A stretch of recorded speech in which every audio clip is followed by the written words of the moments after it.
Hi guys, my name is Justin Cunningham, aka Word Perfect, and I've been a b-boy since 1987.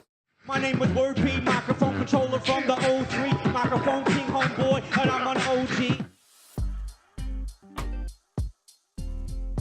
Can you tell us where you were born and where did you grow up? Born here in Christchurch, Papanui. I originally grew up sort of Avonhead and then Richmond Shirley area. Where did you start your journey with hip hop? How did it all begin?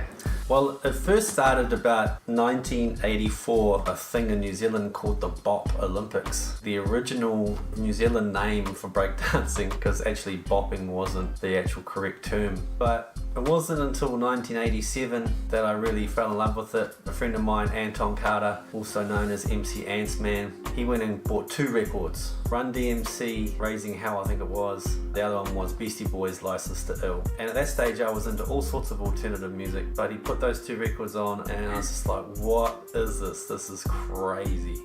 So yeah, that's where it started. Who were your inspirations, people that helped push the culture forward? So clearly there was a lot of international people that we were looking to at that stage. But in terms of New Zealand, the pioneer hip-hop DJ is a guy called Chris Mwangatatea, also known as Soul Master C. At that stage there was another guy called Sam Cook that had access to the whole Radio New Zealand archives.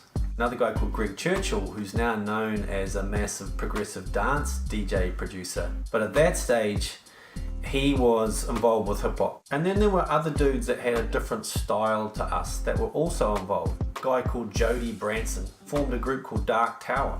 The other half of Dark Tower is my cousin, Eli Foley. You know, those two came together and they wanted to rap in a New Zealand accent, and they were ostracized unfairly because years later dudes were like, yeah, this is the way we should be going. They were a major part of Christchurch's scene and deserved the props.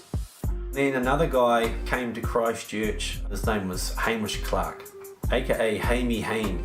Hamish was a massive influence because of how good he was as an MC, but also he could DJ, and he was a big influence for us. And him and Anton and Richie, aka DJ Richie Broke, Richie Mills, set up Beats and Pieces. A few years later in 1992, I think it was, or 93, they set up the first hip hop radio show in Christchurch. And that was the launching pad for all the next generations to come. If it wasn't for that, who knows what would have happened in terms of Christchurch's scene.